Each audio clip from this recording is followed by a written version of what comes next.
ಜಗದೀಶ್ ಮತ್ತು ಸುವರ್ಣ ದಂಪತಿಗಳಿಗೆ ನಂದಿತಾ ಪಲ್ಲವಿ ಇಬ್ಬರೇ ಮಕ್ಕಳು. ಹಿರಿಯಳಾದ ನಂದಿತಾ ತಾಯಿಯಂತೆ ಬೆಳ್ಳಗೆ ಮುದ್ದಾಗಿ ದಂತದ ಗೊಂಬೆಯಂತೆ ಆಕರ್ಷಕ ನೀಳ ಕಾಯದವಳಾಗಿದ್ಲು.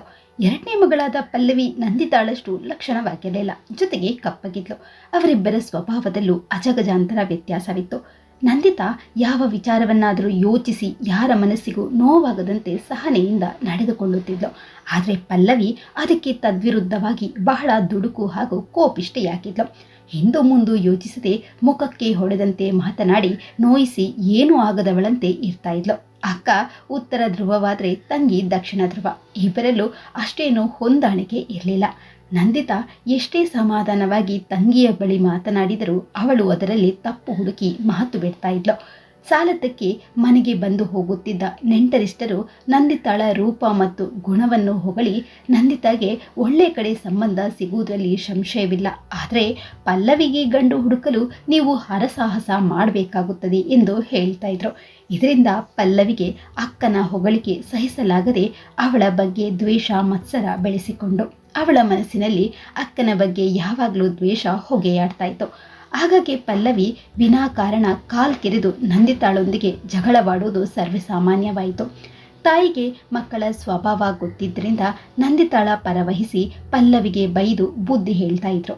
ಹಾಗೆಲ್ಲ ಅವಳು ತಾಯಿಗೆ, ನೀನು ಯಾವಾಗಲೂ ಅವಳ ಪರಾನೆ ಎಂದು ನನಗೆ ಗೊತ್ತು, ನಿನಗೆ ನನ್ನ ಕಂಡ್ರೆ ಆಗೋದಿಲ್ಲ ಎಂದು ಅಸಹನೆ ತೋರಿಸ್ತಾ ಇದ್ಲು. ಜಗದೀಶ್ ಸರ್ಕಾರಿ ನೌಕರಿಯಲ್ಲಿದ್ದು ಕಡಿಮೆ ಸಂಬಳದಲ್ಲಿ ಸರಳ ಜೀವನ ನಡೆಸ್ತಾ ಇದ್ರು. ಇದ್ದುದರಲ್ಲೇ ಇಬ್ಬರು ಮಕ್ಕಳ ಮದುವೆಗೂ ಸಹ ಕೂಡಿಡ್ತಾ ಇದ್ರು. ಪಲ್ಲವಿಗೆ ಐಷಾರಾಮಿ ಜೀವನದ ಮಹಾದಾಸೆ. ಕಾಲಕ್ಕೆ ತಕ್ಕಂತೆ ಹೊಸ ವಿನ್ಯಾಸದ ಉಡುಗೆ ತೊಡುಗೆ ತೊಟ್ಟು ಅಲಂಕಾರ ಮಾಡಿಕೊಳ್ಳುವುದರಲ್ಲಿ ಅವಳಿಗೆ ಬಹಳ ಆಸಕ್ತಿ. ಅದಕ್ಕಾಗಿ ತಂದೆ ತಾಯಿಯನ್ನು ಪೀಡಿಸಿ ಹಠ ಮಾಡಿ ತನ್ನ ಆಸೆಯನ್ನು ಪೂರೈಸಿಕೊಳ್ಳುತ್ತಿದ್ಲು. ನಂದಿತದಕ್ಕೆ ತದ್ವಿರುದ್ಧವಾಗಿ ಫ್ಯಾಷನ್ ಉಡುಪು ಅಲಂಕಾರದಲ್ಲಿ ನಿರಾಸಕ್ತಳಾಗಿ ಸರಳ ಸಾಧಾರಣ ಉಡುಪಿನಲ್ಲಿ ತೃಪ್ತಿ ಪಟ್ಟುಕೊಳ್ಳುತ್ತಿದ್ಲು. ನಂದಿತಾ ಪದವಿ ಮುಗಿಸುವ ಹೊತ್ತಿಗೆ ಪಲ್ಲವಿ ಹೈಸ್ಕೂಲ್ ವಿದ್ಯಾಭ್ಯಾಸ ಮುಗಿಸಿ ಕಾಲೇಜು ಮೆಟ್ಟಿಲೇರಿದ್ಲು. ಮನೆಯಲ್ಲಿ ನಂದಿತಾಗೆ ಮದುವೆ ಮಾಡಬೇಕೆಂದು ತಂದೆ ತಾಯಿ ಮಾತನಾಡಲಾರಂಭಿಸಿದ್ರು. ಇದು ಪಲ್ಲವಿಗೆ ತಿಳಿದಾಗ ಅವಳಿಗೆ ಸಹಿಸಲಾಗಲಿಲ್ಲ. ಎಲ್ಲಿ ತನ್ನಕ್ಕನಿಗೆ ಒಳ್ಳೆಯ ಕಡೆ ಸಂಬಂಧ ಸಿಕ್ಕಿ ಅವಳು ಸುಖವಾಗಿರ್ತಾಳೋ ಎನ್ನುವ ಅಸೂಹೆ ಅಸಮಾಧಾನ ಅವಳಲ್ಲಿ ಉಂಟಾಯಿತು. ಹೇಗಾದರೂ ಮಾಡಿ ನಂದಿತಾಳ ಮದುವೆ ಮುರಿಯಬೇಕೆಂಬ ಕೆಟ್ಟ ಆಲೋಚನೆ ಅವಳ ಮನಸ್ಸಿನಲ್ಲಿ ಬಲವಾಯಿತು. ನಂದಿತಾ ಮತ್ತು ಅವಳ ತಾಯಿಯ ಅಣ್ಣನ ಮಗ ಗಿರಿಧರ್ ಇಬ್ಬರು ಒಂದೇ ಕಾಲೇಜಿನಲ್ಲಿ ಓದ್ತಾ ಇದ್ರು. ಗಿರಿಧರ್ ಓದಿನ ಸಲುವಾಗಿ ನೋಟ್ಸ್ ಕೇಳಲು ಆಗಾಗ್ಗೆ ಇವರ ಮನೆಗೆ ಬರ್ತಾ ಇದ್ದ. ಅವನಿಗೆ ಪಲ್ಲವಿ ನಂದಿತಾಳ ಬಗ್ಗೆ ಕಿಡಿಕಾರುವುದು ಜಗಳವಾಡುವುದು ಎಲ್ಲ ಗೊತ್ತಿತ್ತು. ಅದರಿಂದ ನೊಂದ ನಂದಿತಾಳನ್ನು ಸಮಾಧಾನ ಪಡಿಸಿ ಅವಳ ಪರವಾಗಿ ಮಾತನಾಡ್ತಾ ಇದ್ದ. ಇದರಿಂದಾಗಿ ಪಲ್ಲವಿ ಗಿರಿಧರ್ನನ್ನು ಕಂಡರೆ ಸಿಡುಗುಡುತ್ತಿದ್ಲು. ಇವನು ಮಾವನ್ ಮಗ ಎಂದು ಹೆಚ್ಚು ಕಡಿಮೆ ನಮ್ಮ ಮನೆಯಲ್ಲಿ ಕಾಲ ಕಳೀತಾನಲ್ಲ ಎಂದು ತಾಯಿಯ ಬಳಿ ಗೊಣಗುಟ್ಟುತ್ತಿದ್ಲು. ತಾಯಿಯವಳನ್ನು, ನಿನಗಂತೂ ಯಾರೂ ಬೇಡ, ನಮ್ಮಣ್ಣನ ಮಗ ನಮ್ಮನೆಗೆ ಬಂದರೆ ನಿಮ್ಗೇನು ತೊಂದರೆ, ಸುಮ್ಮನಿರು ಎಂದು ಗದರಿಸ್ತಾ ಇದ್ರು. ನಂದಿತಾ, ನೋಡೋ ಗಿರಿ, ಪಲ್ಲವಿ ನನ್ನ ಜೊತೆ ಯಾಕೆ ಹೀಗೆ ವರ್ತಿಸ್ತಾಳೆ? ನಾನು ಅವಳ ಜೊತೆ ಪ್ರೀತಿ ಮಮತೆಯಿಂದ ಮಾತನಾಡಿದ್ರು ಸಿಡುಕುತ್ತಾಳೆ. ಅಷ್ಟೇ ಅಲ್ಲ, ನಾನು ಓದಲು ಕುಳಿತರೆ ಸಾಕು ಟಿವಿ ವಾಲ್ಯೂಮ್ ಜೋರು ಮಾಡ್ತಾಳೆ ಎಂದು ಅವನ ಬಳಿ ಹೇಳ್ಕೊಳ್ತಾ ಇದ್ಲು. ಇದ್ಯಾವುದು ಗಿರಿಧರನ್ಗೆ ಹೊಸತೇನಲ್ಲ. ಅವನು ಅವಳನ್ನು ಸಮಾಧಾನ ಪಡಿಸುತ್ತಾ, ಅವಳ ಸ್ವಭಾವ ನಿನಗೆ ಗೊತ್ತಲ್ವಾ ನಂದಿತಾ, 5 ಬೆರಳು ಒಂದೇ ಸಮವಾಗಿರುವುದಿಲ್ಲ ಎನ್ನುವ ಹಾಗೆ ಅಕ್ಕ ತಂಗಿಯಾದರೂ ಒಬ್ಬೊಬ್ಬರ ಸ್ವಭಾವ ಬೇರೆ ಬೇರೆ ಇರುತ್ತದೆ. ಅಷ್ಟೇ ಅಲ್ಲ, ಅವಳಿಗಿಂತ ನೀನು ಸುಂದರವಾಗಿದ್ದಿ, ಎಲ್ಲರೂ ನಿನ್ನನ್ನು ಹೊಗಳುತ್ತಾರೆ. ಇದನ್ನು ಅವಳಿಂದ ಸಹಿಸಲಾಗ್ತಾ ಇಲ್ಲ. ಇದರಿಂದ ಅವಳಿಗೆ ಕೀಳರಿಮೆಯ ಮನೋಭಾವ ಉಂಟಾಗಿದೆ. ಆದ್ದರಿಂದ ನಿನ್ನನ್ನು ವಿನಾಕಾರಣ ದ್ವೇಷಿಸ್ತಾ ಇದ್ದಾಳೆ. ಅದಕ್ಕಾಗಿ ನೀನು ತಲೆ ಕೆಡಿಸ್ಕೊಳ್ಬೇಡ ಎಂದು ಸಮಾಧಾನ ಪಡಿಸ್ತಾ ಇದ್ದ. ಪ್ರತಿಯೊಬ್ಬರು ನಂದಿತಾಳ ರೂಪ ಗುಣ ಹೊಗಳುವುದನ್ನು ಸಹಿಸದ ಪಲ್ಲವಿ ಅವಳು ಆಸೆ ಪಟ್ಟು ತೆಗೆದುಕೊಂಡಿದ್ದ ಹೊಸ ಸೀರೆಯನ್ನು ಕತ್ತರಿಸಿ ಹಾಕಿ ವಿಕೃತ ತೃಪ್ತಿ ಪಟ್ಟುಕೊಂಡ್ಳು. ನಂದಿತಾಗೆ ಇದರಿಂದ ದುಃಖ ತಡೆಯಲಾಗದೆ ಪಲ್ಲವಿಯನ್ನು ಕೇಳಿತು. ಏನು ನಡೆದೇ ಇಲ್ಲ ಎನ್ನುವಂತೆ ನನಗೇನೂ ಗೊತ್ತಿಲ್ಲ, ನಾನ್ಯಾಕೆ ನಿನ್ನ ಸೀರೆ ಕತ್ತರಿಸಲಿ ಎಂದು ವಿತಂಡವಾಗಿ ವಾದಿಸಿದ್ಲು. ಇದಾದ ನಂತರ ಸದ್ಯದಲ್ಲೇ ನಂದಿತಾಳನ್ನು ನೋಡಲು ಗಂಡಿನ ಕಡೆಯವರು ಬರ್ತಾ ಇರುವ ವಿಷಯ ತಿಳಿದ ಪಲ್ಲವಿಗೆ ಹೇಗಾದರೂ ಮಾಡಿ ಬರುವ ಹುಡುಗ ಅವಳನ್ನು ಒಪ್ಪದಂತೆ ಮಾಡಬೇಕು, ಇಲ್ಲ ಅವರುಗಳು ಬರುವುದನ್ನು ತಪ್ಪಿಸಬೇಕೆಂಬ ಕೆಟ್ಟ ಆಲೋಚನೆ ಮನಸ್ಸಿನಲ್ಲಿ ಉಂಟಾಯಿತು. ಹೇಗೆದ್ದು ಉಪಾಯ ಹುಡುಕಲಾರಂಭಿಸಿದ್ಲು. ಹುಡುಗನ ಮನೆಯವರಿಗೆ ಅನಾಮಧೇಯ ಕರೆ ಮಾಡಿ ನಂದಿತಾ ನನ್ನ ಮಾವನ ಮಗನ ಜೊತೆ ಸುತ್ತಾಡ್ತಾ ಇದ್ದಾಳೆ. ಅವರಿಬ್ಬರು ಓಡಾಡದ ಜಾಗವೇ ಇಲ್ಲ. ಬಹುಶಃ ಅವರಿಬ್ಬರು ಮದುವೆಯಾಗಬಹುದು. ಇದರ ಮೇಲೆ ನಿಮ್ಮಿಷ್ಟ ಎಂದು ತಿಳಿಸಿದ್ಲು. ಗಂಡಿನ ಕಡೆಯವರು ನಂದಿತಾಳ ತಂದೆಗೆ ಫೋನ್ ಮಾಡಿ, ನಮ್ಮ ಮಗನಿಗೆ ಬೇರೊಂದು ಹುಡುಗಿ ನಿಶ್ಚಯವಾಯಿತು, ನಾವು ನಿಮ್ಮ ಹುಡುಗಿಯನ್ನು ನೋಡಲು ಬರ್ತಾ ಇಲ್ಲ ಎಂದರು. ಕಾರಣ ತಿಳಿಯದೆ ಬರುತ್ತೇವೆಂದು ಹೇಳಿದ್ದವರು ಹೀಗೆ ಮಾಡಿದ್ರಲ್ಲ ಎನ್ನುವ ಬೇಸರ, ಆಶ್ಚರ್ಯವಾಯಿತು ನಂದಿತಾಳ ತಂದೆ ತಾಯಿಗೆ. ಹೀಗೆ ಬರ್ತಾ ಇದ್ದ ವರಗಳಿಗೆಲ್ಲ ಯಾವುದೋ ನೆಪ ಹೇಳಿ ಬರುವುದನ್ನು ತಪ್ಪಿಸ್ತಾ ಇದ್ಲು ಪಲ್ಲವಿ. ನಂದಿತಾಳಿಗೆ ಯಾಕೆ ಹೀಗಾಗ್ತಾ ಇದೆ ಎನ್ನಿಸಿ ತಾಯಿಯ ಬಳಿ ತನ್ನ ಬೇಗುದಿ ಹೇಳಿಕೊಳ್ಳುತ್ತಾ, ಪಲ್ಲವಿಗಾದರೂ ಗಂಡು ನೋಡಿ ಎಂದು ಹೇಳಿದಳು. ಈಗಲೇ ಬರುತ್ತಿರುವ ವರಗಳೆಲ್ಲ ತಪ್ಪಿ ಹೋಗುತ್ತಿದೆ. ಇನ್ನು ಅವಳಿಗೆ ಗಂಡು ನೋಡಿದ್ರೆ ದೊಡ್ಡವಳಿಗೆ ಏನು ಕಾಯಿಲೆ ಇದೆ ಎಂದು ಮದುವೆಯೇ ಇಲ್ಲದೆ ನೀನು ಕಡೆಯ ತನಕ ಹಾಗೆ ಇರಬೇಕಷ್ಟೆ. ಸುಮ್ಮನಿರು, ಇಲ್ಲದ್ದೆಲ್ಲ ಹೇಳಬೇಡ, ಯಾವುದಕ್ಕೂ ಸಹನೆ ಇರಬೇಕು ಎಂದು ಅವಳಿಗೆ ಸಮಾಧಾನ ಹೇಳಿದ್ರು ತಾಯಿ. ಇದಾಗಿ ಕೆಲವು ವಾರಗಳಾದ ಮೇಲೆ ಪಲ್ಲವಿ ಕಾಲೇಜಿನಿಂದ ಟ್ರಿಪ್ಗೆ 1 ವಾರ ಹೋಗುವುದಾಗಿ ಹೇಳಿ ಹೋಗಿದ್ಲು. ಆ ಸಮಯದಲ್ಲಿ ಸುವರ್ಣಮ್ಮನ ಪರಿಚಯದೊಬ್ಬರಾದ ಶಾಂತಮ್ಮ ಮನೆಗೆ ಬಂದು, ನಿಮ್ಮ ಮಗಳು ನಂದಿತಾಳಿಗೆ ಯಾರೋ ಒಂದು ಒಳ್ಳೆಯ ವರನ ಬಗ್ಗೆ ತಿಳಿಸಿದರು. ಒಳ್ಳೆಯ ಸುಸಂಸ್ಕೃತ ಕುಟುಂಬದ ಹುಡುಗ, CA ಮಾಡಿದ್ದಾನೆ, ದೊಡ್ಡ ಕಂಪನಿಯಲ್ಲಿ ಆಡಿಟರ್ ಆಗಿದ್ದಾನೆ, ಅಲ್ಲದೆ ಸಿರಿವಂತರು. ಅವನಿಗೆ ಒಬ್ಬ ತಂಗಿ ಇದ್ದಾಳೆ, ನೋಡಿ ನಿಮಗೆ ಅನುಕೂಲವಾಗುವುದಾದರೆ ಎಂದರು. ನಂದಿತಾಳ ತಾಯಿ ಸಂಭ್ರಮದಿಂದ, ಹಾಗೇ ಆಗಲಿ, ಸದ್ಯ ಬಂದ ಗಂಡುಗಳೆಲ್ಲ ತಪ್ಪಿ ಹೋಗುತ್ತಿವೆ, ಇದಾದರೂ ಕೂಡಿ ಬಂದರೆ ಸಾಕು, ಹುಡುಗನನ್ನು ನೋಡಲು ಏರ್ಪಾಡು ಮಾಡಿ ಎಂದರು. ವಿಷಯವನ್ನು ಗಂಡನಿಗೆ ತಿಳಿಸಿದರು. ಮರುದಿನಾನೇ ನಂದಿತಾ ಮತ್ತು ಅವಳ ತಂದೆ ತಾಯಿ ಶಾಂತಮ್ಮ ಹುಡುಗನ ಮನೆಗೆ ಹೋದರು. ನಂದಗೋಕುಲ ಎಂಬ ಭವ್ಯವಾದ ಬಂಗಲೆ ಅವರನ್ನು ಸ್ವಾಗತಿಸಿತು. ಅದನ್ನು ಕಂಡು ಮನೆ ಯಾವಾಗಲೂ ನಗುನಗುತ್ತಾ ನಂದಗೋಕುಲವಾಗಿರಬೇಕೆಂದು ದಂಪತಿಗಳು ಮನಸ್ಸಿನಲ್ಲಿ ಹರಸಿದರು. ಈ ಮನೆಗೆ ನನ್ನ ಮಗಳು ಸೇರಿದರೆ ಅವಳ ಜೀವನ ಹಾಗೇ ಇರುತ್ತದೆ ಎಂದುಕೊಂಡು ಎಲ್ಲರೂ ಮನೆಯೊಳಗೆ ಹೋದರು. ಹುಡುಗ ವಿನಯ್, ಅವನ ತಂದೆ ರಾಮಯ್ಯ, ತಾಯಿ ವಿಶಾಲಾಕ್ಷಿ ಹಾಗೂ ತಂಗಿ ಜ್ಯೋತಿ ಎಲ್ಲರೂ ಇವರನ್ನು ಸ್ವಾಗತಿಸಿದರು. ಎಲ್ಲರಿಗೂ ಕಾಫಿ ತಿಂಡಿ ಉಪಚಾರವಾಯಿತು. ಪ್ರತಿಯೊಬ್ಬರ ಪರಿಚಯ ಆಯಿತು. ವಿನಯ್ ಸುಹೃದ್ರೂಪಿ ತರುಣ, ಹೆಸರಿಗೆ ತಕ್ಕಂತೆ ವಿನಯವಂತ. ನಂದಿತಾಳನ್ನು ನೋಡಿದ ವಿನಯ್ ಕಣ್ಣಲ್ಲಿ ಒಪ್ಪಿಗೆ ಸೂಚಿಸಿದ್ದ. ಅದರಂತೆ ನಂದಿತಾಳು ವಿನಯ್ನನ್ನು ಮನಸಾರೆ ಮೆಚ್ಚಿದಳು. ವಿನಯ್ ಮತ್ತು ಅವನ ಮನೆಯವರಿಗೂ ನಂದಿತಾಳ ಮುಗ್ಧ ಸರಳ ನಡತೆ ಮೆಚ್ಚುಗೆಯಾಯಿತು. ವಿನಯ್ ನಂದಿತಾಳ ಜೊತೆ ಮಾತನಾಡಬೇಕೆಂದು ಬಯಸಿದ. ಹಿರಿಯರ ಅಪ್ಪಣೆ ಪಡೆದ ನಂದಿತಾ ಮತ್ತು ವಿನಯ್ ಮಹಡಿಯ ಮೇಲಿನ ಸಿಟ್ಔಟ್ನಲ್ಲಿ ಎದುರು ಬದರು ಕುಳಿತರು. ವಿನಯ್ನನ್ನು ನೇರವಾಗಿ ನೋಡಲಾಗದೆ ನಂದಿತಾ ಗಲಿಬಿಲಿಗೊಂಡಳು. ವಿನಯ್ ಹಸನ್ಮುಖದಿಂದ ಕೆಂಪಾದ ಅವಳ ಮುಖವನ್ನು ನೋಡಿ, ಯಾಕೆ ಗಾಬರಿಯಾಗ್ತಾ ಇದ್ದೀರಾ? ನಾವಿಬ್ರು ಪರಸ್ಪರ ಅರ್ಥ ಮಾಡಿಕೊಳ್ಳುವ ಸಲುವಾಗಿ ಇಲ್ಲಿಗೆ ಬಂದಿದ್ದೇವೆ. ಮನಬಿಚ್ಚಿ ಧಾರಾಳವಾಗಿ ಮಾತಾಡಿ ಎಂದ. ಏನು ಕೇಳುವುದು ಎಂದಳು. ನೀವು ನನ್ನನ್ನು ಮನಪೂರ್ವಕವಾಗಿ ಒಪ್ಪಿದ್ದೀರಾ ಎಂದ. ಹೂ ಎಂದಷ್ಟೇ ಹೇಳಿದ್ಲು. ವಿನಯ್ ತನ್ನ ಪರಿಚಯದ ಜೊತೆಗೆ ತಂಗಿ ಜ್ಯೋತಿ ಈ ಮನೆಯ ಅಚ್ಚುಮೆಚ್ಚಿನ ಮಗಳು. ಅವಳು ಓದ್ತಾ ಇರುವ ವಿಚಾರ, ತಂದೆ ತಾಯಿ ನಡೆಸುತ್ತಿರುವ ಅನಾಥಾಶ್ರಮ ಹಾಗೂ ಮನೆಗೆ ಬರುವ ಸಂಬಂಧಿಕರೆಲ್ಲರ ಬಗ್ಗೆ ವಿವರವಾಗಿ ತಿಳಿಸಿದ. ನಂದಿತಾ ಕೂಡ ತನ್ನ ಓದಿನ ಬಗ್ಗೆ, ಮನೆಯವರ ಬಗ್ಗೆ ತಿಳಿಸಿದಳು.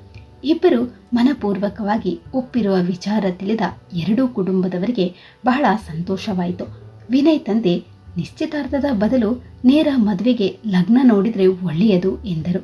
ಹಾಗೇ ಆಗಲಿ ಎಂದು ಜಗದೀಶ್ ದಂಪತಿಗಳು ಒಪ್ಪಿದರು. ಮದುವೆ ಎಂದರೆ ಎರಡೂ ಮನೆಯವರು ಸಂಬಂಧ ಬೆಳೆಸೋದು. ಆದ್ದರಿಂದ ನೀವೊಬ್ಬರೇ ಎಲ್ಲ ಖರ್ಚು ವೆಚ್ಚಗಳನ್ನು ಭರಿಸುವುದು ಕಷ್ಟವಾಗಬಹುದು. ಅದರಿಂದ ಮದುವೆಯ ಖರ್ಚು ವೆಚ್ಚಗಳು ಏನೇ ಬಂದರೂ ಇಬ್ಬರು ಸಮನಾಗಿ ಹಂಚಿಕೊಳ್ಳೋಣ ಎಂದರು ರಾಮಯ್ಯ. ಆಶ್ಚರ್ಯಗೊಂಡ ಜಗದೀಶ್ ದಂಪತಿಗಳು, ಹೆಚ್ಚಿನವರು ವರದಕ್ಷಿಣೆಗಾಗಿ ಕಿರುಕುಳ ಕೊಡುವ ಈಗಿನ ಕಾಲದಲ್ಲಿ ಇಂತಹ ಧಾರಾಳತನವಿರುವ ಗಂಡಿನ ತಂದೆಯ ಮಾತು ಕೇಳಿ ಸಂತೋಷಗೊಂಡರು. ವಿನಯ್ ಸಹ ತಂದೆಯ ಮಾತನ್ನೇ ಅನುಮೋದಿಸಿದ. ಸದ್ಯ ಈ ಸಲನಾದರೂ ನಮ್ಮ ನಂದಿತಾಳಿಗೆ ಒಳ್ಳೆಯ ಸಂಬಂಧ ಸಿಗುವಂತಾಯ್ತಲ್ಲ ಎಂದುಕೊಂಡ ಜಗದೀಶ್ ದಂಪತಿಗಳು ಸಮಾಧಾನದ ಉಸಿರು ಬಿಟ್ರು.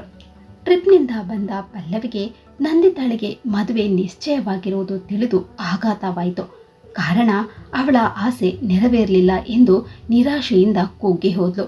ತಂದೆ ತಾಯಿಯೊಂದಿಗೆ ಈ ವಿಚಾರವಾಗಿ, ನನ್ನ ಅಕ್ಕನನ್ನು ಕೈ ಹಿಡಿಯುವ ಹುಡುಗನನ್ನು ನಾನು ನೋಡುವುದು ಬೇಡವಾ, ನಾನೆಲ್ಲದಿರುವಾಗಲೇ ನಿಶ್ಚಯ ಮಾಡಿದ್ದೀರಲ್ಲ ಎಂದು ಕೂಗಾಡಿತು.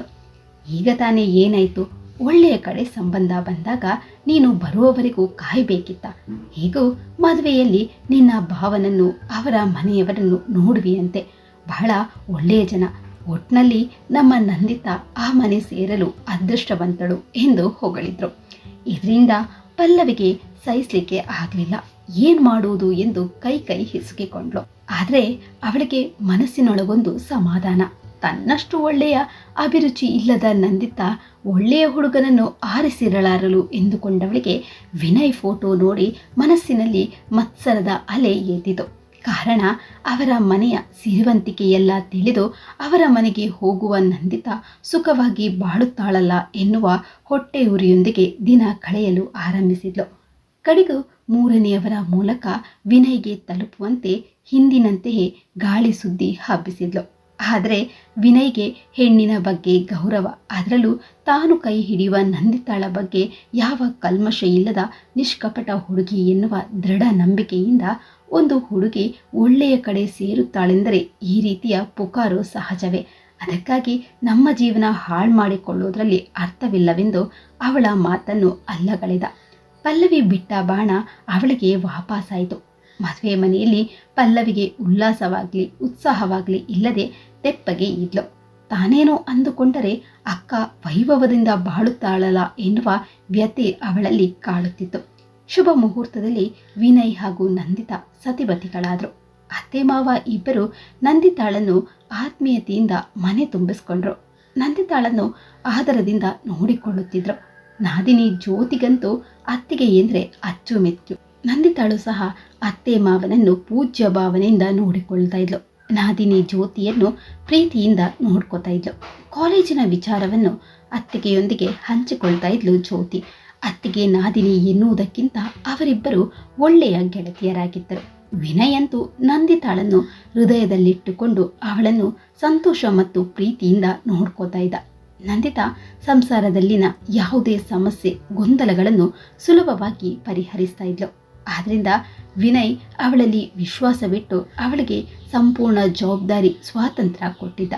ಅವಳು ಏನೇ ನಿರ್ಧಾರ ತೆಗೆದುಕೊಂಡರೂ ಅವನಿಗೆ ಮೆಚ್ಚುಗೆಯೇ. ಸೊಸೆಯ ಸಹೃದಯವಂತಿಕೆಯನ್ನು ನೋಡಿ ತಾವು ನಡೆಸುತ್ತಿದ್ದ ಅನಾಥಾಶ್ರಮ ಹಾಗೂ ಧರ್ಮ ಕಾರ್ಯಗಳ ವಹಿವಾಟನ್ನು ಅತ್ತೆ ಮಾವ ಸೊಸೆಗೆ ಒಪ್ಪಿಸಿದ್ರು.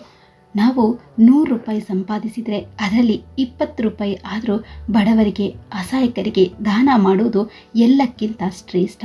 ಅದೇ ಕಡೆಯವರೆಗೂ ನಮ್ಮನ್ನು ಕಾಪಾಡುವುದು ಎಂದು ಮಾವ ಹೇಳುತ್ತಿದ್ದ ಮಾತನ್ನು ನಂದಿತಾ ಅಕ್ಷರಶಃ ಪಾಲಿಸ್ತಾ ಇದ್ಲು. ಅದರಂತೆ ಅತ್ತೆ ಮಾವನವರ ಹುಟ್ಟುಹಬ್ಬದ ದಿನ ಅಂಧ ಮಕ್ಕಳಿಗೆ ಅನ್ನದಾನ ಹಾಗೂ ಬಟ್ಟೆ ಬರೆಗಳನ್ನು ಕೊಡ್ತಾ ಇದ್ಲು. ವಿನಯ್ ಸಹ ಇದಕ್ಕೆ ಹೊರತಾಗಿರಲಿಲ್ಲ. ಅಷ್ಟರಲ್ಲಿ ನಂದಿತಾ ತಾಯಿಯಾಗುತ್ತಿದ್ದಾಳೆ ಎಂದು ತಿಳಿದು ಅತ್ತೆ ಮನೆಯವರು ಸಂಭ್ರಮಿಸಿದರು.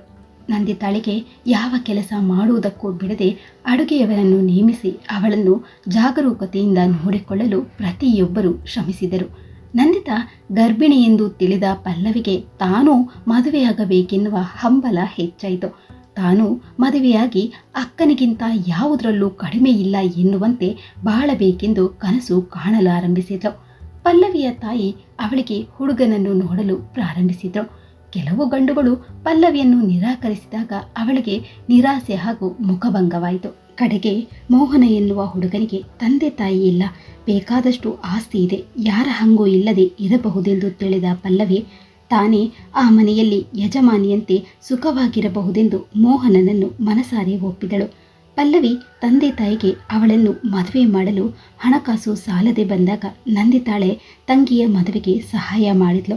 ಸುವರ್ಣಮ್ಮ ಮಗಳ ಸಹಾಯವನ್ನು ಹೊಗಳಿದಾಗ ನಂದಿತಾ, ಇದ್ಯಾವ ದೊಡ್ಡ ತ್ಯಾಗ ಬಿಡಮ್ಮ, ನೀನು ಈ ವಿಚಾರವನ್ನು ಪಲ್ಲವಿಯ ಬಳಿ ಹೇಳಬೇಡ, ಮೊದಲೇ ಅವಳಿಗೆ ನನ್ನ ಕಂಡ್ರೆ ಅಷ್ಟಕ್ಕಷ್ಟೇ, ಸದ್ಯ ಅವಳು ಒಳ್ಳೆಯ ಕಡೆ ಸೇರಿದ್ರೆ ಸಾಕು ಎಂದಳು. ಪಲ್ಲವಿಯ ಮದುವೆ ನಂದಿತಾಳ ಮದುವೆಯಂತೆ ವೈಭವವಾಗಿ ನಡೆಯದೆ ಸರಳವಾಗಿ ನೆರವೇರಿತು. ಪಲ್ಲವಿ ಮೋಹನನೊಂದಿಗೆ ಹೊಸ ಸಂಸಾರ ಪ್ರಾರಂಭಿಸಿದಳು. ಮದುವೆಯಾದ ತಿಂಗಳೊಳಗೆ ಅವಳಿಗೆ ಒಂದೊಂದೇ ವಿಚಾರ ತಿಳಿಯತೊಡಗಿತು. ಏನೆಂದರೆ ಮೋಹನನಿಗೆ ಅಸ್ತಮಾ ವ್ಯಾಧಿ ಇತ್ತು. ಬೇಕಾದಷ್ಟು ಆಸ್ತಿ ಪಾಸ್ತಿ ಇದೆ ಎಂದು ಹೇಳಿದ್ದು ಶುದ್ಧ ಸುಳ್ಳು. ಮೋಸದಿಂದ ಮದುವೆ ಮಾಡಿದ್ದರು. ಇದರ ಅರಿವಾದ ಪಲ್ಲವಿಗೆ ತಲೆ ಮೇಲೆ ದೊಡ್ಡ ಬಂಡೆ ಅಪ್ಪಳಿಸಿದಂತಾಯಿತು. ಮೋಹನ ಸಾಧಾರಣ ಕೆಲಸದಲ್ಲಿದ್ದು ಕಡಿಮೆ ಸಂಬಳ ಬರ್ತಾ ಇತ್ತು. ಇದರಿಂದ ಪಲ್ಲವಿಗೆ ಅತೀವ ದುಃಖವಾಯಿತು. ಈ ಮಧ್ಯೆ ವಿನಯ್ ತಂದೆ ತಾಯಿ ಇಬ್ಬರು ಎಲ್ಲ ತೀರ್ಥಯಾತ್ರೆ ಮಾಡಲು 4 ತಿಂಗಳ ಪ್ರವಾಸಕ್ಕಾಗಿ ತಯಾರಿ ಮಾಡಿಕೊಂಡ್ರು. ನಂದಿತಾ, ನಾವು ಪ್ರವಾಸದಿಂದ ಬರುವ ವೇಳೆಗೆ ನಿನಗೆ ಮಗನೋ ಮಗಳು ಹುಟ್ಟಿರುತ್ತೆ. ನಾವು ಕಾತುರದಿಂದ ಕಾಯ್ತಾ ಇದ್ದೇವೆ. ಮನೆಯಲ್ಲಿ ಅಡುಗೆಯವರು ಆಳು ಕಾಳುಗಳೆಲ್ಲ ಇದ್ದಾರೆ. ನೀನೇನು ಆಯಾಸ ಮಾಡ್ಕೊಳ್ಬೇಡ. ಎಲ್ಲ ಕೆಲಸವನ್ನು ನೀನೇ ಮಾಡಬೇಡ. ಆರಾಮವಾಗಿ ರೆಸ್ಟ್ ತಗೋ. ಜ್ಯೋತಿ, ನಾವು ಬರುವವರೆಗೆ ನಿನ್ನ ಅತ್ತಿಗೆ ಜವಾಬ್ದಾರಿ ನಿನಗೆ ಸೇರಿದ್ದು ಎಂದರು. ನೀನೇನು ಯೋಚಿಸಬೇಡಮ್ಮ. ಅತ್ತಿಗೆಗೆ ಆಯಾಸವಾಗುವ ಯಾವ ಕೆಲಸವನ್ನು ಮಾಡಲು ಬಿಡೋದಿಲ್ಲ. ನಾನು ನೋಡ್ಕೊಳ್ತೇನೆ ಎಂದಳು ಜ್ಯೋತಿ. ಎಲ್ಲರನ್ನೂ ಆಶೀರ್ವದಿಸಿ ತಂದೆ ತಾಯಿ ಪ್ರವಾಸಕ್ಕೆ ಹೊರಟರು. ಇತ್ತ ಪಲ್ಲವಿ ಕಟ್ಟಿದ್ದ ಕನಸಿನ ಗೋಪುರ ಸ್ವಲ್ಪ ಸ್ವಲ್ಪವಾಗಿ ಕುಸಿಯತೊಡಗಿತು. ಮೋಹನನ ಕಾಯಿಲೆಗಾಗಿ ನೀರಿನಂತೆ ದುಡ್ಡು ಸುರಿದರೂ ಏನು ಪ್ರಯೋಜನವಾಗದೆ ರೋಗ ಉಲ್ಬಣಗೊಂಡಿತ್ತು. ಈ ಮಧ್ಯೆ ಪಲ್ಲವಿ ಗರ್ಭಿಣಿಯಾಗಿದ್ಲು. ಆರೈಕೆಗೆಂದು ತಾಯಿ ಮನೆಗೆ ಬಂದ್ಲು. ಆದರೆ ಅಲ್ಲಿಯೂ ಆರ್ಥಿಕ ಪರಿಸ್ಥಿತಿ ಸರಿ ಬರಲಿಲ್ಲ. ಕಾರಣ ಅವಳ ತಂದೆ ಬಚ್ಚಲಲ್ಲಿ ಜಾರಿ ಬಿದ್ದು ಕೆಲಸಕ್ಕೆ ಹೋಗುತ್ತಿಲ್ಲವಾದ್ದರಿಂದ ಆರ್ಥಿಕ ಪರಿಸ್ಥಿತಿ ಗಂಭೀರವಾಗಿತ್ತು.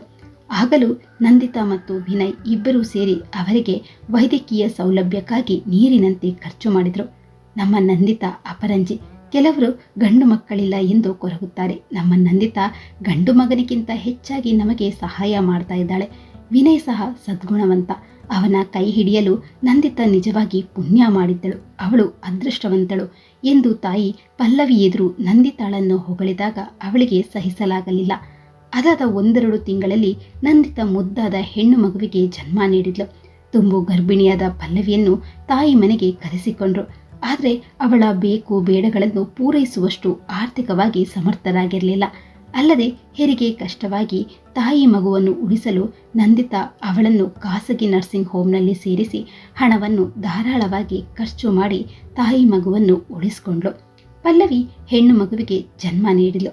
ಪಲ್ಲವಿಗೆ ಅಕ್ಕನ ಈ ಧಾರಾಳ ಸ್ವಭಾವವನ್ನು ಕಂಡು ತನ್ನ ನಡವಳಿಕೆ ಬಗ್ಗೆ ನಾಚಿಕೆ ಉಂಟಾಯಿತು. ಜೊತೆಗೆ ಅವಳ ಸ್ವಭಾವದಲ್ಲಿ ಸ್ವಲ್ಪ ಸ್ವಲ್ಪವಾಗಿ ಬದಲಾವಣೆಯಾಗತೊಡಗಿತು. ಈ ಮಧ್ಯೆ ಮೋಹನ ಕಾಯಿಲೆಯಿಂದ ಬಳಲಿ ಬದುಕುಳಿಯಲಾರದ ಪರಿಸ್ಥಿತಿ ಬಂದಾಗ ಪಲ್ಲವಿ ನಂದಿತಾಳ ಮನೆಗೆ ಸಹಾಯ ಕೇಳಲು ಬಂದಿದ್ಲು. ನಂದಿತಾಳಿಗೆ ಆಶ್ಚರ್ಯ ಮತ್ತು ಸಂತೋಷ ಏಕಕಾಲಕ್ಕಾಯಿತು. ಅವಳು ನಿರ್ಮಲವಾದ ಮನಸ್ಸಿನಿಂದ ತಂಗಿಯನ್ನು ಆಧರಿಸಿದ್ಲು. ರೂಮಿಗೆ ಬಂದ ಪಲ್ಲವಿ ಅಕ್ಕನ ಕಾಲನ್ನು ಹಿಡಿದುಕೊಂಡು, ನನ್ನನ್ನು ಕ್ಷಮಿಸಕ್ಕ, ನಿನಗೆ ನಾನು ಸಾಕಷ್ಟು ಕೇಡು ಬಗೆದೆ. ಯಾವ ತಂಗಿಯೂ ಮಾಡದಂತಹ ಕೆಡುಕನ್ನೆಲ್ಲ ಮಾಡಿದೆ ಎಂದು ಕಣ್ಣೀರಿಟ್ಲು. ನೀನೇ ನನ್ನ ಮದುವೆಯನ್ನು ತಪ್ಪಿಸಲು ಪ್ರಯತ್ನಿಸಿದ್ದು ಎಂದು ನನಗೆ ಯಾವಾಗಲೂ ಗೊತ್ತು ಪಲ್ಲವಿ ಎಂದು ನಂದಿತಾ ಹೇಳಿದಾಗ ಆಶ್ಚರ್ಯ ನಾಚಿಕೆಯಿಂದ ಅಕ್ಕನನ್ನು ನೋಡಿದ್ಲು ಪಲ್ಲವಿ. ವಿನಯ್ ನೆಂಟರೊಬ್ಬರು ನಿನ್ನನ್ನು ತೋರಿಸಿ ಈ ಹುಡುಗಿಯೇ ನಂದಿತಾಳ ಬಗ್ಗೆ ಅಪಪ್ರಚಾರ ಮಾಡಿದ್ದು ಎಂದು ವಿನಯ್ಗೆ ಹೇಳಿದ್ರಂತೆ. ಈ ವಿಚಾರ ವಿನಯ್ ನನ್ನ ಬಳಿ ಆಶ್ಚರ್ಯದಿಂದ ಸ್ವಂತ ಅಕ್ಕನ ನಡತೆಗೆ ಮಸಿ ಬಳಿಯುವ ತಂಗಿಯ ನಡತೆ ನನಗೆ ನಿಜವಾಗಿಯೂ ಒಂದೆಡೆ ಕೋಪ ತರಿಸಿತು ಎಂದರು. ನಾನೇ ಅವರಿಗೆ, ಕೆಲವರು ತಮ್ಮ ಮನಸ್ಸಿನಲ್ಲಿ ಕೀಳರಿಮೆ ಬೆಳೆಸ್ಕೊಂಡಿರ್ತಾರೆ. ಆಗ ಅವರು ಸ್ವಂತದವರು, ಗೆಳೆಯರು, ಬಂಧು ಬಳಗ ಯಾವುದನ್ನು ಯೋಚಿಸದೆ ಈ ರೀತಿಯಾಗಿ ವರ್ತಿಸ್ತಾರೆ. ಇದಕ್ಕೆ ನಮ್ಮ ಪಲ್ಲವಿ ಹೊರತಲ್ಲ ಎಂದು ಸಮಾಧಾನ ಪಡಿಸಿದ್ಲೇ ಎಂದ್ಲು. ಅಕ್ಕ, ನಿನ್ನ ತ್ಯಾಗ ತಾಳ್ಮೆಯನ್ನು ಅರಿಯದೆ ನಿನ್ನ ಒಳ್ಳೆಯತನವನ್ನು ಅಪಾರ್ಥ ಮಾಡಿಕೊಂಡು ಹೆಜ್ಜೆ ಹೆಜ್ಜೆಗೂ ನಿನಗೆ ಅನ್ಯಾಯ ಮಾಡಿದ್ದರ ಫಲವಾಗಿ ಈಗ ನರಕ ಅನುಭವಿಸ್ತಾ ಇದ್ದೇನೆ. ಬೇರೆಯವರಿಗೆ ಕೆಡುಕು ಮಾಡಿದರೆ ಈ ಜನ್ಮದಲ್ಲೇ ಎಲ್ಲವನ್ನು ಅನುಭವಿಸಬೇಕೆನ್ನುವುದಕ್ಕೆ ನಾನು ಅನುಭವಿಸ್ತಾ ಇರುವ ವೇದನೆಯೇ ಸಾಕ್ಷಿ ಎಂದು ಕಣ್ಣೀರಿಟ್ಟು ಹೇಗಾದರೂ ಮಾಡಿ ನನ್ನ ಗಂಡನ ಆರೈಕೆಗೆ ಸಹಾಯ ಮಾಡು ಎಂದು ಬೇಡಿಕೊಂಡ್ಳು. ನೋಡು ಪಲ್ಲವಿ, ನಾವಿಬ್ಬರು ಒಂದೇ ಬಳ್ಳಿಯ ಹೂಗಳು. ಎಲ್ಲ ಸಂಬಂಧಕ್ಕಿಂತ ರಕ್ತ ಸಂಬಂಧ ಗಟ್ಟಿಯಾದದ್ದು. ನನಗೆ ನಿನ್ನ ಮೇಲೆ ಬೇಸರವಾಗಲಿ ಕೋಪವಾಗಲಿ ಇಲ್ಲ. ನೀನು ಏನೇ ಕೆಡುಕು ಮಾಡಿದರೂ ನನಗೆ ಒಳ್ಳೆಯದೇ ಆಯಿತು. ಮುತ್ತಿನಂತಹ ಗಂಡ, ಒಳ್ಳೆಯ ಮನೆ ಸೇರಿದೆ. ನೀನು ಕೇಳಿದ್ದೀಯಲ್ಲ, ಧರ್ಮವೇ ಜಯ ಎಂಬ ದಿವ್ಯ ಮಂತ್ರ ಎನ್ನುವ ದಾಸರ ಹಾಡು. ಆದ್ದರಿಂದ ನಾವು ಇತರರಿಗೆ ಸಹಾಯ ಮಾಡಿದರೆ ಅದು ನಮ್ಮನ್ನು ಕಡೆಯವರೆಗೂ ಕಾಪಾಡುತ್ತದೆ ಎಂದು ತಂಗಿಗೆ ಬುದ್ಧಿ ಹೇಳಿ ಸಹಾಯ ಮಾಡುವುದಾಗಿ ಭರವಸೆ ನೀಡಿದ. ಅವಳಿಗೆ ಸೀರೆಗಳನ್ನು ತೆಗೆಸಿಕೊಟ್ಟು ಅವಳ ಮನೆಗೆ ಅವಶ್ಯವಾದ ದಿನಸಿ ಖರೀದಿಸಿದಳು. ತನ್ನ ಮನೆಯ ಹತ್ತಿರದಲ್ಲೇ ಅವಳಿಗೆ ಮನೆ ಮಾಡಿಕೊಟ್ಲು. ಪಲ್ಲವಿಗೆ ಮಗು ಹುಟ್ಟಿದ 2 ತಿಂಗಳಲ್ಲಿ ಮೋಹನನ ಕಾಯಿಲೆ ಉಲ್ಬಣವಾಗಿ ಬದುಕುಳಿಯಲಿಲ್ಲ. ಪಲ್ಲವಿ ಮಗುವನ್ನು ನೋಡಿ ನತದೃಷ್ಟ ಮಗು ಎಂದು ಕಣ್ಣೀರಿಟ್ಲು. ಯಾಕೆ ಹಾಗಂತಿ? ಒಂದು ಕಡೆ ಗಂಡನಿಲ್ಲ ಎಂಬ ಕೊರಗಿದ್ದರೂ ಈ ಮಗು ಇದೆಯಲ್ಲ, ದುಃಖ ಮರೆತು ಅದರ ಲಾಲನೆ ಪಾಲನೆಯಲ್ಲಿ ನಿನ್ನ ಸುಖ ಕಾಣು ಎಂದಳು. ನಂದಿತಾ ತನ್ನ ತಂಗಿಯ ಮಗಳು ಅಮೂಲ್ಯಳನ್ನು ತನ್ನ ಮಗುವಿನಂತೆ ಅಕ್ಕರೆಯಿಂದ ನೋಡಿಕೊಂಡಳು. ಮಕ್ಕಳಿಬ್ಬರಿಗೂ ಭೇದ ಭಾವವಿಲ್ಲದೆ ನೋಡಿಕೊಳ್ಳುತ್ತಿದ್ದ ಅಕ್ಕನನ್ನು ಕೃತಜ್ಞತೆಯಿಂದ ನೋಡ್ಕೋತಾ ಇದ್ಲು ಪಲ್ಲವಿ. ಇತ್ತ ಪಲ್ಲವಿ ಮಗುವನ್ನು ತನ್ನ ಮಗುವಿನಂತೆ ಬೆಳೆಸಿದ್ಲು. ಪಲ್ಲವಿಯ ಜೀವನಕ್ಕಾಗಿ ಮಹಿಳಾ ಸಮಾಜ ಹಾಗೂ ಅನಾಥಾಶ್ರಮದ ಮೇಲುಸ್ತುವಾರಿ ವಹಿಸಿದರು. ಪಲ್ಲವಿ ತಾನು ಕಲಿತಿದ್ದ ಯೋಗಾಭ್ಯಾಸ ಹೇಳಿಕೊಡುವುದರ ಮೂಲಕ ಹಣ ಸಂಪಾದನೆ ಮಾಡ್ತಾ ಇದ್ಲು. ಅದಲ್ಲದೆ ಮಕ್ಕಳಿಗೆ ಟ್ಯೂಷನ್ ಹೇಳಿಕೊಟ್ಟು ಬರುವ ಹಣದಲ್ಲಿ ತನ್ನ ಅವಶ್ಯಕತೆಗಳನ್ನು ಪೂರೈಸಿಕೊಳ್ತಾ ಇದ್ಲು. ತಾನು ಸಾಕಿದ್ದರೆ ಖಂಡಿತ ನನ್ನ ಮಗಳಿಗೆ ಇಷ್ಟು ಒಳ್ಳೆಯ ವಿದ್ಯಾಭ್ಯಾಸ ಕೊಡಿಸಲು ಆಗ್ತಾ ಇರಲಿಲ್ಲ ಎಂದುಕೊಂಡ್ಲು ಪಲ್ಲವಿ. ನಿಜವಾಗಿ ನಂದಿತಾ ತನ್ನ ಪಾಲಿಗೆ ದೇವತೆ ಎಂದು ತಾನು ತಿನ್ನುತ್ತಿರುವ ಅನ್ನ ನನ್ನ ಅಕ್ಕನ ಕೃಪೆ ಎಂದುಕೊಂಡು ಮುಂದಿನ ಜೀವನ ಸಾಗಿಸ್ತಾಳೆ. ಈ ಕತೆ ನಿಮಗೆ ಇಷ್ಟ ಆಗಿದೆ ಅಂತ ಅಂದ್ಕೊಂಡಿದ್ದೇನೆ. ಇಷ್ಟ ಆಗಿದ್ರೆ ವಿಡಿಯೋಗೊಂದು ಲೈಕ್ ಹಾಗೂ ಕಮೆಂಟ್ ಮಾಡೋದನ್ನ ಮರಿಬೇಡಿ. ಹಾಗೆ ಪ್ಲೀಸ್ ಸಬ್ಸ್ಕ್ರೈಬ್ ಕೂಡ ಮಾಡ್ಕೊಳ್ಳಿ. ಧನ್ಯವಾದಗಳು.